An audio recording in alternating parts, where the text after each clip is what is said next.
જે ખેડૂતે પોતાના ખેતરમાં ભાગ્યો રાખ્યો હતો એ ખેડૂતની એ જ ભાગ્યાએ હત્યા કરી છે। તેની હત્યા કર્યા બાદ તે ફરાર થયો હતો, પરંતુ એક શ્વાન છે, કૂતરો છે, તે આ ખેડૂતના ડેડ બોડી હતી જે ખાટલા ઉપર ત્યાં ગોળ ગોળ રાઉન્ડ લગાવતો હતો અને ભસતો હતો। સૌ કોઈની નજર પડે છે અને પોલીસને બોલાવવામાં આવે છે। પોલીસ જ્યારે આવે છે ત્યારે આ શ્વાનને તો ભગાડવામાં આવે છે, પરંતુ છતાં આ શ્વાન છે તે ફરતો રહે છે અને ભસતો રહે છે, અને તેના કારણે જ પોલીસને શક જાય છે કે આ હત્યારો બીજે ક્યાંય નહીં પરંતુ અહીં કંઈ જ છે। અને આ સમગ્ર કેસ ઉપરથી પર્દાફાશ થાય છે અને આરોપી જ્યારે જે કહે છે તે સાંભળીને પોલીસ પણ હચમચી છે।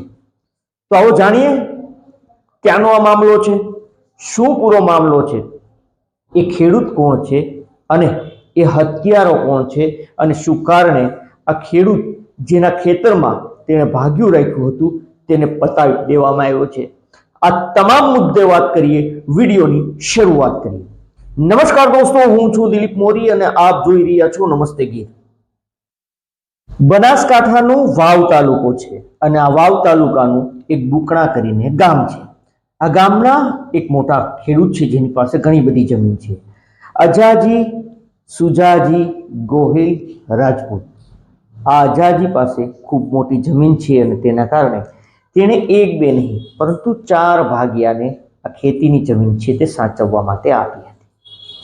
પરંતુ અચાનક 12 તારીખના રોજ, હમણાં ગત 12 તારીખના રોજ એ ખેતરની અંદર સૂતા હતા, ખાટલા ઉપર હતા, પરંતુ તેનું મોઢું ઢાંકેલું હતું અને તેને ફરતે એક કૂતરો છે તે ભસતો હોય છે, અને આ ભસતો કૂતરો છે તેને જોઈને તેનો એક ભાગ્યો છે લાલભાઈ કરીને, લાલભાઈ વાલ્મીકી, એ દૂધ લઈને ત્યાંથી આવતા હોય છે, પોતાના જ્યાં રહેતા હોય ત્યાંથી એની નજર પડે છે અને તે અન્ય બીજો ભાગ્યો છે ભરતભાઈ તેને અવાજ મારે છે અને બોલાવે છે।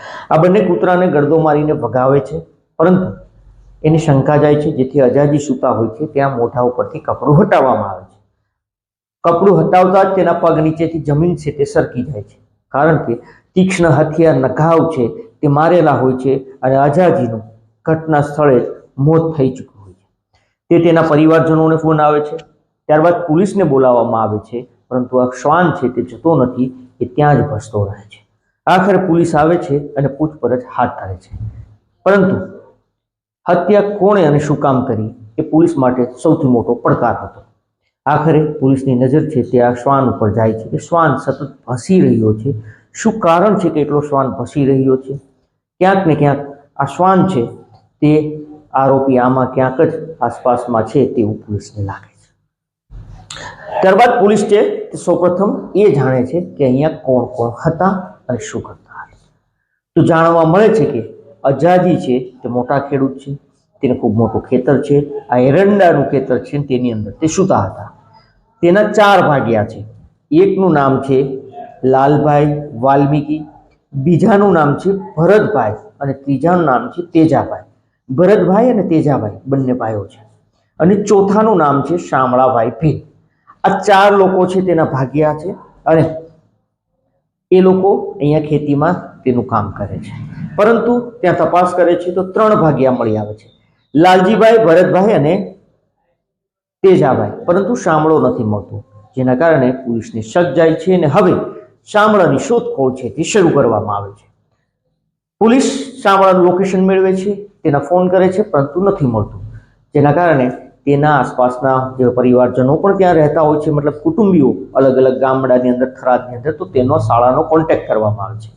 આપને સૌપ્રથમ જણાવી દઈએ કે શામળો છે તે મૂળ રાજસ્થાનના બાડમેરના એક ગામનો છે। 3 વર્ષથી તે અજાજી સાથે ભાગ્યો અહીંયા પર રાખતો હતો જમીનમાં। તેનો શાળો છે તે થરાદના એક ગામમાં રહે છે, જ્યાં તે પણ ભાગ્યું કોઈ ખેતરમાં કરે છે, મતલબ કે તેના અનેક કુટુંબી છે તે આસપાસના વિસ્તારમાં ભાગ્યું વાવે છે। એના શાળાનો પોલીસ કોન્ટેક્ટ કરે છે તો જાણવા મળે છે કે શામળાએ રાત્રે 3 કલાકે તેના શાળાને ફોન કર્યો હતો અને કીધું હતું કે એકને પતાવી દીધો છે, બીજાને પતાવવા ગોઢા જાઉં છું। ગોઢા મતલબ થરાદ નજીકનું એક ગામ છે। આ વાત તે પોલીસને કરે છે અને પોલીસ તત્કાળ તપાસનો ધમધમાટ એટલા માટે શરૂ કરે છે કે ક્યાંક આ બીજા કોઈની હત્યા ના કરી હતી, પરંતુ પોલીસના હાથમાં તે લાગતો નથી. ક્યાં ગયો છે એ નથી જાણવા મળતું. પોલીસ કડકાઈથી પૂછપરછ કરે છે શામળાના શાળાની.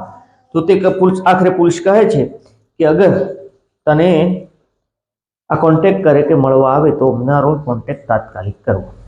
એક દિવસ વીતે છે, બીજો દિવસ આવે છે અને શામળો છે તે પોતાના શાળાનો ફરી કોન્ટેક્ટ કરે છે અને ત્યાં આવે છે. શામળો જેવો ત્યાં આવે છે એવો પોલીસને ઇન્ફોર્મ તેનો શાળો કરી દે છે અને તેને પોલીસ પકડે છે. શામળાના શાળાને પોલીસ એવું પણ કડકાઈથી કહે છે કે તને ખબર હતી કે એકને પતાવી દીધો અને બીજાને પતાવવા જાય તો તું કેમ બોલ્યો નહીં, કેમ મોઢું ચૂપ રાખ્યું, તે કેમ જાણ ના કરી? તો તેનું કહેવું છે કે તે ખૂબ દારૂ ધીચે છે અને અવારનવાર આવો બકવાસ કરતો રહે છે, એટલે મેં ગંભીરતા ના લીધી. આખરે પોલીસને શામળો મળી જાય છે, તેના શાળાને મળવા આવે છે અને તેનો શાળો કહી દે છે પોલીસને. પોલીસ શામળાને પકડે છે અને હવે શરૂ થાય છે શું કારણે તે અજાજીની હત્યા કરી. શામળાની સખ્તાઈથી પોલીસ પૂછપરછ કરે છે તો જાણવા મળે છે ખૂબ ચોંકાવનારા ખુલાસા થાય છે અને ખુલાસાથી હડકંપ મચી જાય છે. રાતે એવું જાણવા મળે છે આ લોકો પાસેથી કે રાત્રિના સમયે આ તમામ ભાગ્યા છે તે ખેતરની અંદર હતા. શામળાએ જમવાનું બનાવ્યું હતું. આ તમામ લોકોએ 4 ભાગીદારો જે ભાગ્યા હતા તે અને આ જે અજાજી જે માલિક ખેતરના હતા તે 5 લોકોએ રાત્રે જમ્યું હતું.